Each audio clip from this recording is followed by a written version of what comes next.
All right, I'm the Flat Rate Master, and well, stop wasting your money with Matco's long impact driver bits. Years ago, Matco's impact driver bits were made by Irwin Hansen. They came in a nice kit, but they were expensive. Now that kit is no longer available and has been replaced by something made by PPT, Sunex's parent company. But they're like $300. They're not worth it. Now I've been testing a couple different brands and I can recommend them. Now this is a funky brand that you probably never heard of. It's a Chinese importer. You know, you could buy it on Temu, probably cheaper, but it's 20 bucks. This kit is from NEIKO, more well-known brand. The cases look identical in the pictures, but one is flexy, one is very stiff. Now, and they come with bits that you're probably not going to need. Now it comes with hex, Torx, and number 1 and number 2 Phillips. They don't have a number 3. For me, it's not often I use a number 3 in a impact driver. I mean, 9 times out of 10, if I'm using a screwdriver bit, it's for a rotor screw that I'm just running in and out, or an air filter. These bits are just as strong as the Matco ones at a fraction of the cost.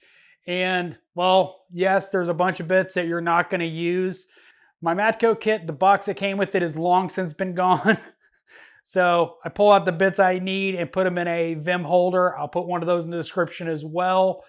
Now I no longer have the number 2 Phillips in the original Irwin Hansen. It's been broken and warranted by PPT, and I've purchased another PPT one, which I keep saying over and over again, but they work just as well.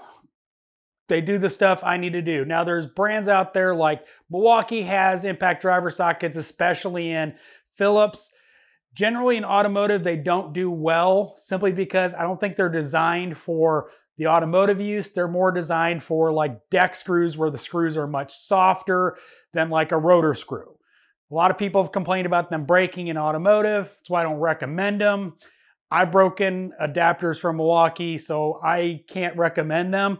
These I can recommend. And they're 25 bucks. So just a quick FYI video. If you're looking for long impact driver bits, which you should, it's one of the first things I recommend you get when you get an impact driver is these long bits, because you'll use the snot out of them, especially for things like covers and air filters, and it's quick change. So like I said, there'll be links in the description to these bits as well as a bit holder. Hope you enjoyed this video. As always, thanks for watching. I am the Flat Rate Master.